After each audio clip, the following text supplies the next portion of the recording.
ચાલો આજે એક મોટા ધર્મશાસ્ત્રીય વિરોધાભાસથી શરૂઆત કરીએ. એક તરફ બાઇબલ કહે છે કે ઈશ્વર સર્વવ્યાપી છે, મતલબ કે બધે જ છે. હા, સ્વર્ગ અને પૃથ્વીને ભરી દે છે. બરાબર. પણ પછી એ જ બાઇબલ બીજી તરફ એમ પણ ભારપૂર્વક કહે છે કે કોઈ પણ મનુષ્ય ઈશ્વરને જોઈને જીવતો ન રહી શકે. આ જ તો મોટો પ્રશ્ન છે. તો પછી સવાલ એ થાય છે કે જ્યારે જૂના કરારમાં આપણે વાંચીએ છીએ કે પ્રબોધક મિકાયા જેવા લોકોએ ઈશ્વરને સિંહાસન પર બિરાજમાન જોયા. હા. ત્યારે ખરેખર શું થઈ રહ્યું હતું?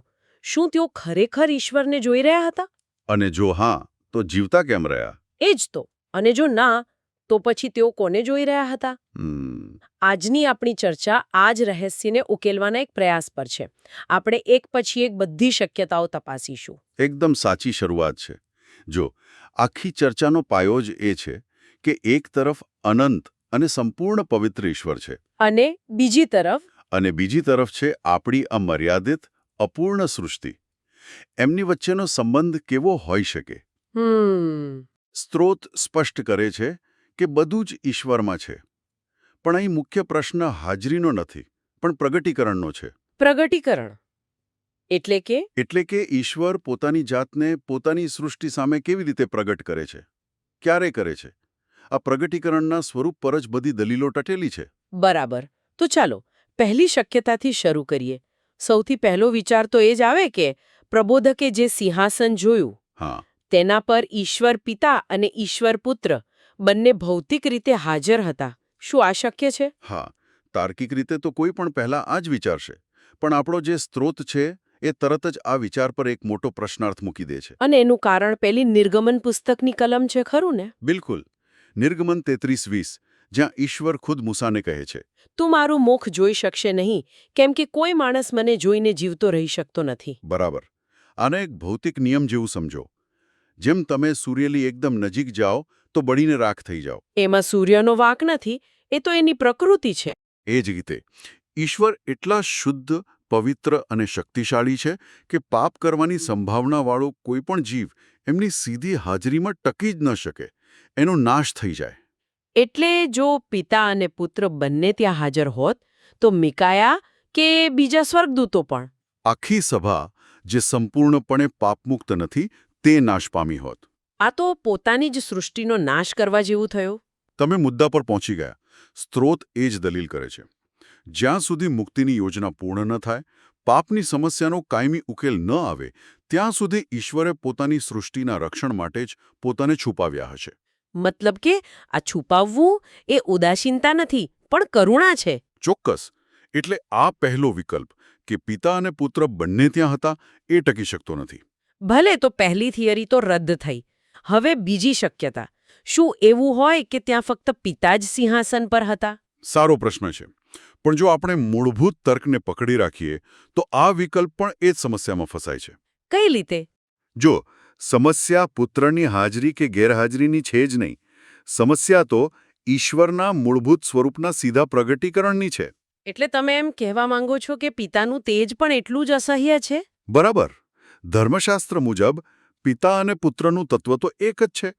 જો કોઈ જીવ પિતાને જોઈને નાશ પામતો હોય તો એમાં પુત્ર ત્યાં છે કે નહીં એનાથી કોઈ ફરક નહીં પડે.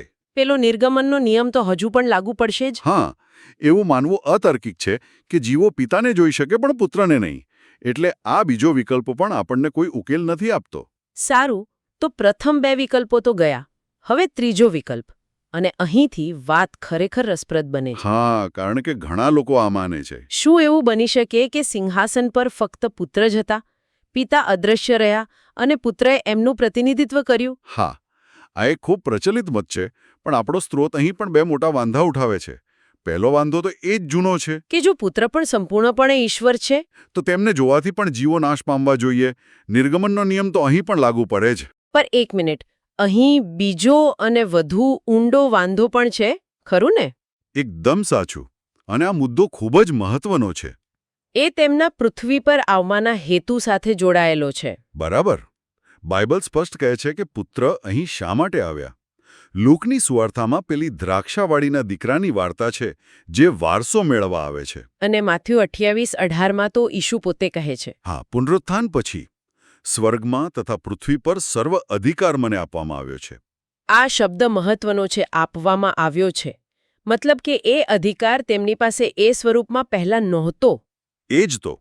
જો તેઓ પહેલેથી જ સ્વર્ગમાં એક ભૌતિક સિંહાસન પર બેસીને રાજ કરી રહ્યા હતા, તો પછી પૃથ્વી પર આવીને મનુષ્ય બનીને દુઃખ સહન કરીને એ જ અધિકાર ફરીથી મેળવવાનું શું અર્થ? આ તો એવું થયું કે કોઈ રાજા પોતાનું સિંહાસન છોડીને રાજા બનવા માટે કોઈ સ્પર્ધામાં ભાગ લે.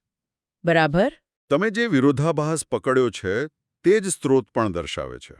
હવે કોઈ એવી દલીલ કરી શકે કે તેમણે આ પ્રેમ દર્શાવવા કર્યું, અને એ વાત સાચી છે, પણ સત્તા અને વારસાનો મૂળભૂત તર્ક અહીં ખોરવાઈ જાય છે. એટલે આ ત્રીજો વિકલ્પ પણ તાર્કિક રીતે બંધ બેસતો નથી. બિલકુલ. વાહ. તો પ્રથમ 3 વિકલ્પો, પિતા અને પુત્ર બંને, ફક્ત પિતા અને ફક્ત પુત્ર, ત્રણેયમાં ગંભીર સમસ્યાઓ છે. એવું લાગે છે કે આપણે બંધ ગલીમાં આવી ગયા. હા. તો પછી છેલ્લો અને ચોથો વિકલ્પ શું છે? જવાબ આમાં જ હોવો જોઈએ. અને આ એ મત છે જેને સ્ત્રોત સૌથી વધુ તાર્કિક અને શાસ્ત્ર સાથે સુસંગત માને છે. મત એ છે કે અવતાર પહેલા પિતા કે પુત્ર બંનેમાંથી કોઈએ સમય અને અવકાશમાં કોઈ ભૌતિક સિંહાસન પર પોતાને પ્રગટ કર્યા જ નહોતા. તો પછી મિખાયાએ શું જોયું? એમણે જે જોયું તે ઈશ્વરની હાજરીનું એક પ્રતીક હતું, પણ તે ઈશ્વરનું સીધું ભૌતિક સ્વરૂપ નહોતું. પણ જો તેઓ ત્યાં નહોતા, તો પછી ઈશ્વર સર્વવ્યાપી છે એ વાતનું શું? આ તો એવું લાગે છે કે ઈશ્વર ગેરહાજર હતા. અહીં જ સ્ત્રોત 2 વિરોધાભાસી લાગતા સત્યોને ખૂબ સુંદર રીતે એક સાથે લાવે છે. એક તરફ યર્મિયા 23:24 કહે છે, શું હું સ્વર્ગ તથા પૃથ્વીને નથી ભરી દેતો? એટલે કે ઈશ્વર બધે જ છે. હા, એમની હાજરી વગર કશું ટકી જ ન શકે.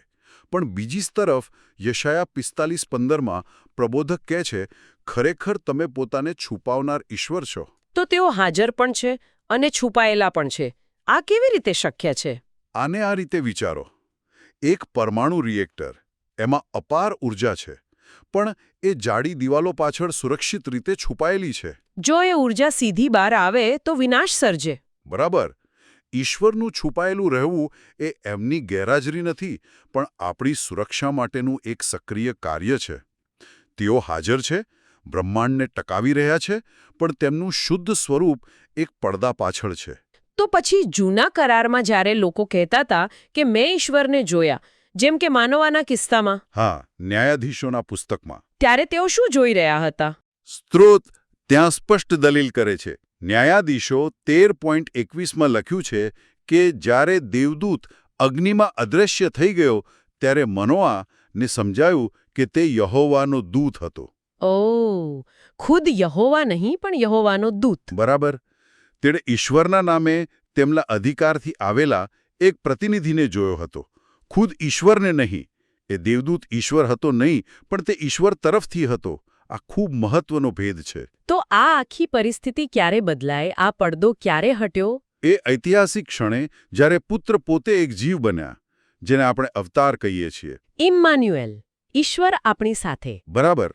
અને યોહાનની સુવાર્તાનો પહેલો અધ્યાય આ આખા રહસ્યનો સારાંશ આપી દે છે. કઈ કલમ? કલમ 18.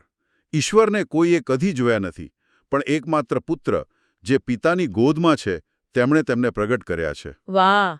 એટલે ઈસુ જ એ પડદો હટાવીને ઈશ્વરને આપણી વચ્ચે લાવ્યા. તે પહેલા ઈશ્વર છુપાયેલા હતા. તો આ ચારેય મતોની ચર્ચા પછી આપણે જે મુખ્ય વિચાર પર પહોંચીએ છીએ તે એ છે કે અનંત અને શાંત વચ્ચેનો જે સેતુ છે, જે પુલ છે, તે હંમેશાથી મોજૂદ નહોતો.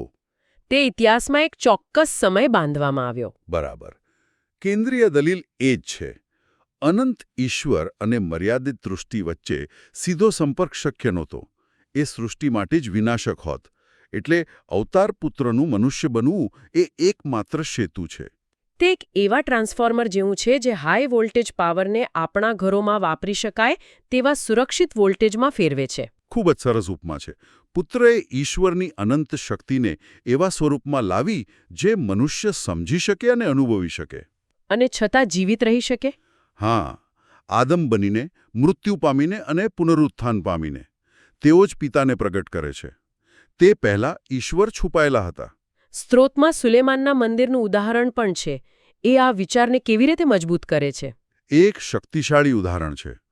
2 કાળ વૃત્તાંત 6:18માં જ્યારે સુલેમાન મંદિરની પ્રતિષ્ઠા કરે છે ત્યારે તે પ્રાર્થનામાં શું કહે છે? એ કહે છે કે સ્વર્ગ અને સ્વર્ગોના સ્વર્ગ પણ તમને સમાવી શકતા નથી. કે છતાં ઈશ્વરે ત્યાં હાજર રહેવાનું વચન આપ્યું હતું. હા, પણ કેવી રીતે? તેમણે કહ્યું કે તેઓ પોતાનું નામ મંદિરમાં રાખશે. પોતાનું નામ? હા, મતલબ કે તેમની સત્તા, તેમનો અધિકાર, તેમની હાજરીનું કેન્દ્રબિંદુ ત્યાં હતું, પણ તેઓ ભૌતિક રીતે એ ઇમારતમાં કેદ ન હતા. તેમનું શાસન તેમના નામ દ્વારા થતું હતું. બરાબર, સીધી ભૌતિક હાજરી દ્વારા નહીં. સ્ત્રોત સૂચવે છે કે અવતાર પહેલા સ્વર્ગીય સિંહાસન માટે પણ કદાચ આ જ સિદ્ધાંત લાગુ પડતો હતો. આ સમજ ખૂબ જ ઊંડી છે. પણ હવે ભવિષ્યનો પ્રશ્ન. પુત્રનું કાર્ય પૂર્ણ થઈ ગયું છે, તો હવે પછી શું? તાર્કિક પ્રશ્ન છે, અને સ્ત્રોત ભવિષ્ય તરફ જોઈને 1 કોરિન્થી પત્રના 15મા અધ્યાયનો ઉલ્લેખ કરે છે. પુનરુત્થાનનો અધ્યાય. હા, ત્યાં પૌલ સમજાવે છે કે પુત્ર ત્યાં સુધી શાસન કરશે જ્યાં સુધી તે મૃત્યુ સહિત તમામ શત્રુઓનો નાશ ન કરી દે. અને તે પછી? તે પછી જ્યારે બધું જ તેમના નિયંત્રણમાં આવી જશે ત્યારે પુત્ર પોતે આખું રાજ્ય પિતાને સોંપી દેશે. જેથી અંતે ઈશ્વર સર્વમાં સર્વ બને. બરાબર, એટલે કે ઈશ્વરની હાજરી અને શાસન સંપૂર્ણ અને અવરોધ વિનાનું હશે. અહીં એક સૂક્ષ્મ વાત છે. પુત્ર જે મનુષ્ય તરીકેના સમયમાં પિતા કરતાં કામચલાઉ રીતે નાના બન્યા હતા. હા, કારણ કે તેમણે સ્વેચ્છાએ પોતાની જાતને મર્યાદિત કરી હતી. તે ફરીથી પિતા સાથેની તેમની મૂળ સમાનતા પ્રાપ્ત કરશે. બિલકુલ, પણ અહીં સ્ત્રોત એક મોટું રહસ્ય ખુલ્લું છોડી દે છે. શું? એ સંપૂર્ણ અવસ્થામાં જ્યારે પાપ અને મૃત્યુ નહીં હોય ત્યારે પણ શું સમય અને અવકાશમાં સીમિત રહેલા જીવો જેમ કે આપણે પિતાને સીધા જોઈ શકીશું? કે પછી પુત્ર હંમેશા માટે ઈશ્વર અને સૃષ્ટિ વચ્ચે મધ્યસ્થી બની રહેશે? બરાબર. શું આપણે હંમેશા પિતાને પુત્ર દ્વારા જ જોઈશું? આ એક એવું રહસ્ય છે જેનો જવાબ આપણને ભવિષ્યમાં જ મળશે. આપણે જે સ્ત્રોતોની ચર્ચા કરી તેમાંથી એક અંતિમ વિચાર જે મને ખૂબ સ્પર્શી ગયો તે એ છે કે ઈશ્વરનું છુપાયેલું રહેવું એ અંતર કે ઉદાસીનતાનું કાર્ય નહોતું. ના, બિલકુલ નહીં. તે એક ઊંડા પ્રેમ અને રક્ષણનું કાર્ય હતું. જેમ માતા-પિતા નાના બાળકથી કોઈ ધારદાર વસ્તુ છુપાવે એ નફરતને કારણે નહીં પણ બાળકની સુરક્ષા માટે. એકદમ સાચું. ઈશ્વરે પોતાને છુપાવીને આપણને આપણા જ અસ્તિત્વના વિનાશથી બચાવ્યા. અને આનાથી શ્રોતાઓ માટે એક ઊંડો પ્રશ્ન ઊભો થાય છે. ચોક્કસ.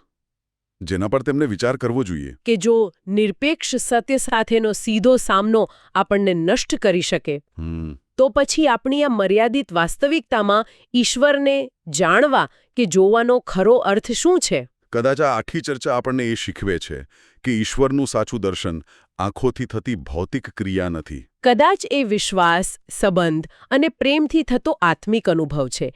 એક એવો અનુભવ જે પુત્રના અવતાર દ્વારા જ શક્ય બન્યો છે.